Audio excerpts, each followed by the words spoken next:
আমরা 7 তারিখে কোর্ট খুলবে। 7 তারিখে ওই তদন্ত রিপোর্টের প্রোগ্রেস যেটা জমা দিয়েছেন কোর্টে, এটার একটা কপি পাওয়ার জন্য আমরা আদালতে একটা আবেদন করব, যেন আমরা একটা কপি পেতে পারি।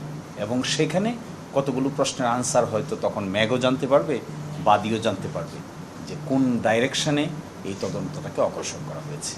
আমি আশা করি আদালত আমাদের এই দরখাস্তটা মঞ্জুর করে তাদের পরিবারকে এই প্রোগ্রেস রিপোর্টের আংশিক পার্টটা দেখার সুযোগ করে দেবে। নগদ নিয়ে এলো হার না মানা হার অফার। সর্বনিম্ন 10,000 টাকা রেমিটেন্স নগদে পাঠালে থাকছে স্বর্ণের হার জেতার সুযোগ। আলো আধারের মাঝখানে আছে, এই অর্থে আলো আধারের মাঝখানে আছে। আগে তো কোনো প্রোগ্রেস রিপোর্ট দেখি নাই। আমি এবার 161 দ্বারা কতগুলো জবানবন্দি আছে কিন্তু ফাইলে।